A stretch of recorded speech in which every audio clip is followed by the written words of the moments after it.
Assalamualaikum warahmatullahi wabarakatuh.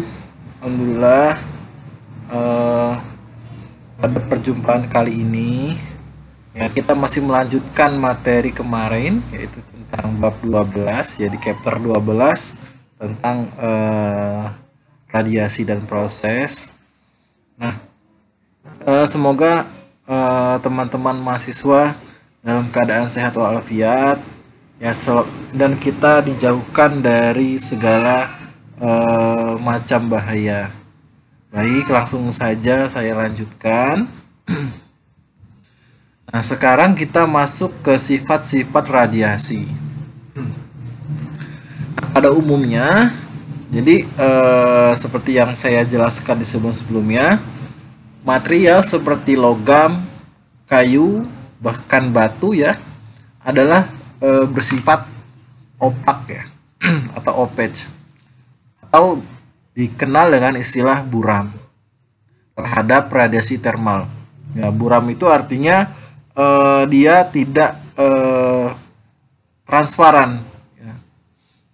Nah, radiasi ini dianggap sebagai surface phenomenon ya, untuk benda-benda tersebut.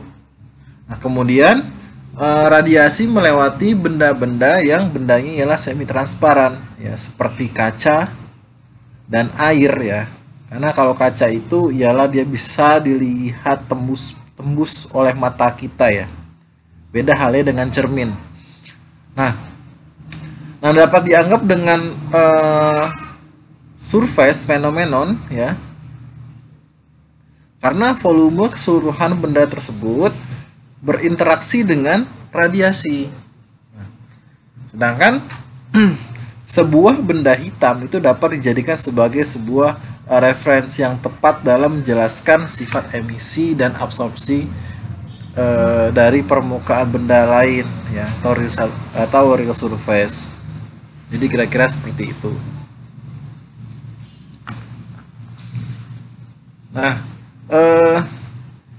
emisi atau emissivity ya disimbolkan dengan huruf epsilon seperti ini, E ya, epsilon. Nah, apa sih emisivitas itu? Jadi rasio dari radiasi yang diemisikan oleh suatu permukaan pada temperatur tertentu terhadap radiasi yang diemisikan oleh sebuah benda hitam ya pada temperatur yang sama. Ya, kalau di sini kita lihat nilainya adalah 0 sampai dengan 1. Artinya apa? Yang nilai 0 ini ialah nilai yang terkecil dan 1 ini nilai maksimal atau nilai paling besar. Nah, jika kalau kita lihat pada radiasi itu masih ada adanya emisi, kemudian adanya transmisi, kemudian adanya absorptivity atau diserap, dan adanya refleksi atau dipantulkan. Ya, jadi emisi itu ialah energi yang dilepaskan oleh suatu benda akibat radiasi. Nah, kemudian emisi merupakan suatu ukuran seberapa dekat suatu permukaan didekati sebagai sebuah benda hitam ya. Jadi, atau dengan kata lain, E-nya ialah 1, emisinya adalah 1. Karena dia semakin besar ke benda hitam. Jadi E-nya 1. Karena benda hitam itu ialah 1. Nah, emisi dari sebuah permukaan ya bervariasi dengan temperatur permukaan. Nah, begitu juga dengan panjang gelombang dan arah radiasi ya. Nah, kita ulas sebelumnya. Jadi kalau kita ingat, jadi emisi itu emisi suatu permukaan pada panjang gelombang tertentu itu bisa disebut dengan spectral emissivity, atau simbolnya lah epsilon lambda ya. Dan sedangkan dalam emisivitas dalam arah tertentu itu disebut dengan directional emissivity, atau lambangnya ialah epsilon zenit ya, di mana zenit itu adalah sudut antara arah radiasi dan norma terhadap permukaan. Nah, jadi emisi itu dibagi menjadi dua ya. Yang pertama adanya panjang gelombang ya, kemudian berdasarkan dengan arah. Nah, kalau kita lihat gambar di 12.4 ini, untuk gambar A, radiasi emisi berdasarkan permukaan ya untuk spektral distribusi, artinya berdasarkan panjang gelombang. Ya, sedangkan untuk berdasarkan yang gambar B ya berdasarkan arah distribusi ya. Jadi ingat kalau emisi itu adanya dua ya, berdasarkan arah distribusi dan berdasarkan arah panjang gelombang. Nah, itu bagaimana kita digunakan itu tergantung dari suatu problem atau suatu soal tersebut.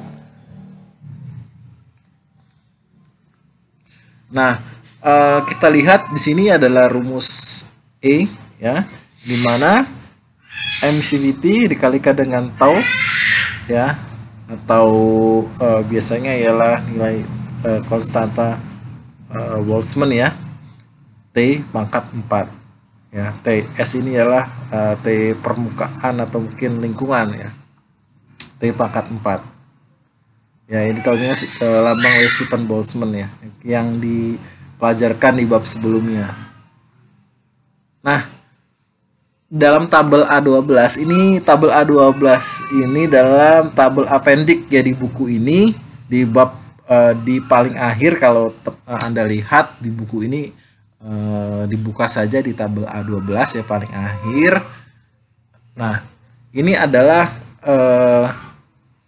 radiasi matahari atau solar radiasi, properties for selection material. Jadi kita bisa menilai mengetahui berapa besar dari emisivitas dari suatu benda tersebut. Misal kalau kita lihat ialah aluminium ya. Jadi aluminium itu kalau di dalam bukunya ini dibagi di dalam suatu tabel ini dibagi menjadi 4 jenis. Ada yang polis, ada yang anodit, kemudian ada yang quartz dan foil ya, tergantung. Nah, jadi aluminium itu kalau misalnya yang polis ya atau yang sudah di polishing ya, sebenarnya aluminium polishing yang sudah mengkilat ya, sedikit mengkilat. Nah, itu nilai emisivitasnya ialah 0,03 ya. Dia jauh dari nilai 1. Nah, sedangkan untuk yang foil ini dia mendekati dari 0,05 ya. Nah, yang paling dekatnya ialah anodizit ya. Itu nilainya emisivitasnya ialah 0,84 ya, hampir mendekati permukaan. Ini kemudian kita lanjut. Nah, ini emisivitasnya ini yang di dalam buku ya, buku Inkopera sudah saya ambil beberapa crop beberapa bagian, dapat dilihat saja. Ini ada penggunaan rumus-rumusnya ya. Di sini ada E lambda theta di mana ada spectral direction emissivity. Ya, Anda dapat dibuka saja di buku Incoperanya. Ini persamaannya atau rumusnya. Kemudian kita masuk dalam tiga, adanya absorptivity, adanya reflectivity, dan adanya transmissivity. Nah, kita mendefinisikan iradiasi spektral atau simbolnya ialah G, satuannya ialah watt per meter kuadrat ya, per meter kuadrat, sebagai laju radiasi di mana panjang gelombang terjadi pada suatu permukaan, persatuan luas permukaan, dan persatuan panjang gelombang ya. Jadi ya interval di sekitar ya. Nah, kalau kita lihat pada gambar figur 12.31, ini ada sebuah benda dengan permukaan semi transparan material atau bahannya ialah material semi transparan ya. Ini bisa seperti kaca Nah, kita lihat dari radiasi yang datang. Jadi simbolnya lagi, inilah radiasi yang datang. Nah, radiasi ya, radiasi yang datang atau irradiasi G. Nah, radiasi tersebut kemudian ada 3. Yang pertama ialah dia diteruskan ya, atau disebut dengan transmissivity, diteruskan ke benda sampai dengan menembus benda tersebut. Dan juga ada yang diserap atau absorber ya. Dan ada juga yang direfleksi atau dipantulkan ya. Dengan ya ada 3 hal ini. Nah, kita lihat dari persamaannya, yang mana ya GABS. GABS ini bisa juga disebut dengan absorb ya, atau diserap atau absorptivity. Kemudian GREF ya, ref ini adalah reflectivity atau refleksi. Kemudian GTR itu bisa juga disebut juga dengan G transmisi ya, sama dengan G. Nah, GABS ya atau G absorptivity ini disimbolkan dengan simbol, kalau saya bilang ini adalah alpha ya. Kemudian ini yang GREF ini ialah simbolnya ialah, kalau saya bilang ini ialah rho ya, mirip seperti rho ya. Ya. Kemudian kalau yang di transmisinya ialah simbolnya tau ya, tau. Nah, kita lihat untuk permukaan opak ya. Untuk permukaan opak dia ialah taunya ialah 0. Kenapa? Karena benda yang opak atau benda yang buram itu tidak bisa diteruskan permukaannya. Makanya dia 0. Dia langsung lambda kemudian rho sama dengan 1. Nah, di mana kalau kita lihat lagi, yang gimana ialah absorptivity ialah rumusnya ialah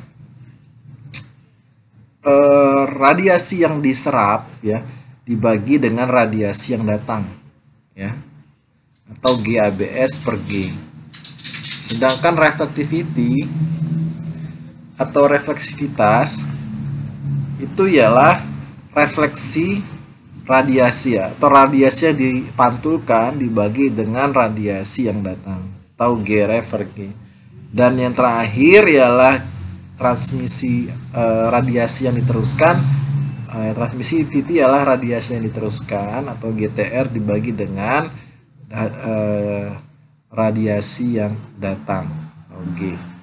Dan nilainya itu sama 0 sampai dengan 1 ya, karena tergantung dari jenis bendanya, karena 1 ialah mendekati dari benda hitam. Nah, ini juga sudah saya ambil ya, saya crop beberapa bagian di buku Anda, silakan dibuka saja. Di sini ada persamaannya, untuk lebih jelasnya itu Anda buka sendiri. Ya, ini saya ambil dari beberapa 3. Yang pertama ada alpha atau tadi ialah absorptivity, kemudian ada rho dan ada transmisi. Nah, ini rumusnya GTR. Nah, Anda baca sendiri.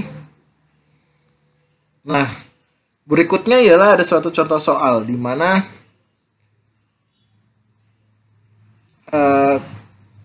kaca penutup pada kolektor surya plat datar memiliki kandungan besi yang rendah dan transmissivity ya dapat didekati dengan distribusi atau dengan gambar berikut. Nah, kalau kita lihat bahwa ini ya, dan soalnya ialah berapa total atau jumlah total transmissivity kaca penutup terhadap radiasi matahari. Oke. Kalau seperti ini berarti dia ialah adanya emisivitas berdasarkan panjang gelombang ya. Nah, yang pertama halnya ialah kita asumsikan dulu bahwa radiasi yang datang ya itu ialah sebesar 5.800 Kelvin. Nah, ini ya sudah umum ya. Jadi radiasi datang itu bisa kita asumsikan sebesar 5.800 Kelvin. Nah, dengan persamaan 12.53, yaitu yang dimana kita dapat lihat saja ini karena kita di sini mencari berapa total transmisi, kita lihat aja tau ya. Tau sama dengan 0 sampai dengan limit tata hingga tau lambda dikalikan G ya, atau radiasi lambda kemudian dikalikan dengan D alpha, yaitu indeknya. Ini kan integral ya, dibagi 0, integral 0 sampai dengan tah hingga G alpha dibagi dengan D lambda. Nah, tinggal dimasukkan saja nilai-nilainya. Nah, sehingga dimasukkan ke persamaan ini ya, sama sini yang menjadi 0,9 integral 0 sampai dengan 0,3 sampai dengan 2,5. Kemudian E lambda sama dengan B, atau B ini adalah black body ya, itu sebesar ya 5.800 per E ya, sini adalah black body ya, sama yaitu sebesar 5.800. Nah, kemudian sudah sampai sini Anda masukkan saja ke hitung saja gitu kan. Setelah dimasukkan nilainya di lambda 1 ya, lambda 1 kalikan T ya sebesar 1740 mikrometer ya, dan dikali jadi lambda 2 ya, lambda 2 kan tadi nilainya 2,5 kalikan dengan T yaitu 5.800 Kelvin, hasilnya 4.500 mikrometer Kelvin. Nah, setelah sampai sini tinggal kita masukkan ke persamaan 12.29 ya, yang dimana persamaan 12.29 tersebut kalau kita lihat di bukunya ya, ini ialah F ya, F0 sampai dengan lambda 2 ya, dikurang dengan F0 sampai lambda 1. Nah, sekarang kita tinggal cari berapa nilai dari F0 sampai dengan lambda 1 dengan persamaan tabel yang ada di 12.1. Di buku ya, kita buka tabelnya. Nah, 12.1. Kita sudah mencari lambda T atau lambda temperatur ya, atau panjang gelombang ya, yaitu sebesar 1.740. Tinggal kita cari saja, di sini adalah 1.740. Nah, ini kalau kita lihat yang mendekati ialah antara 1,6 dan dengan 1,8 ya. Antara 1,6 dan 1,8. Kemudian kita lihat juga nilai dari ininya lambda 2-nya ialah 0,966 ya. Jadi 14.500 kalau kita lihat di tabel, antara 14.000 dan 15.000 masukkan ke persamaannya sehingga didapatkan nilainya ialah 0,84. Oke. Setelah ya sudah selesai ya. Saya anggap sampai sini sudah paham. Kemudian saya lanjut ke berikutnya. Oke, saya lanjut ke berikutnya yaitu tentang hukum Kirchhoff. Nah, jadi kalau sebelumnya ialah kita pernah pelajari hukum Kirchhoff ini di dalam sebuah materi di mata kuliah TTL ya. Jadi yang dimana masih ingatkan mungkin mahasiswa, jadi adalah hukum Kirchhoff ini adalah merupakan dua persamaan yang membahas kekalan muatan energi ya dalam suatu sirkuit, yang dimana ini sering dipakai digunakan dalam teknik elektro. Ya, kalau kita bahas sedikit tentang Kirchhoff itu bahwa kalau ya tentang listrik adalah arus yang masuk ya itu harus sama dengan arus yang keluar. Ya, sama ini dengan hukum Kirchhoff itu tidak digunakan di elektro saja atau di bagian teknik listrik. Nah, ini juga digunakan di persamaan radiasi ya. Jadi radiasi yang datang harus sama dengan energi yang keluar. sini ya. Sini ada di buku halaman, ada buku ya, di buku itu buku Anda. Nah, dilihat ya, di sini ya nilai radiasi ya, radiasi yang diserap ya harus sama dengan emisivitas energi yang dikeluarkan. Ya, ini rumusnya. Nah, ini juga ada contoh soal. Ya.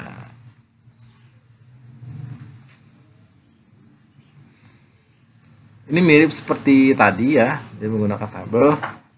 Silakan dibaca. Ya, ini soalnya. Sebuah dinding bata api bertemperatur sebesar 500 Kelvin memiliki emisivitas fraktal ditampilkan dalam tampilkan di lapisan batu bara pada TC sama dengan 2000 Kelvin. Nah, ini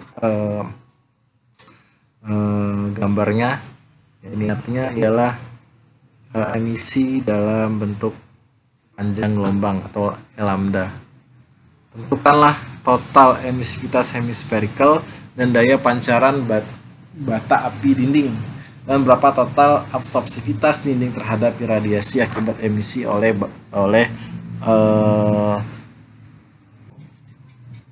batu bara ya, oleh batu bara. Nah, sudah tinggal dicari saja. Di sini sudah ada ya, di buku itu ada contoh soal ya. Jadi ya, yang ditanya itu ada 3 ya, total dari emisivitas, kemudian itu adalah total emisi power,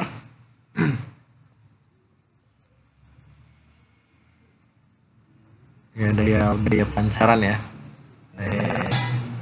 emisinya, batu bata, dinding bata, dan berapa penyerapan dari radiasi tersebut.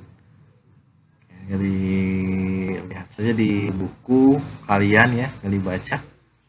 Oke. Ini juga sama. Di contoh halaman example 12-10. Nah,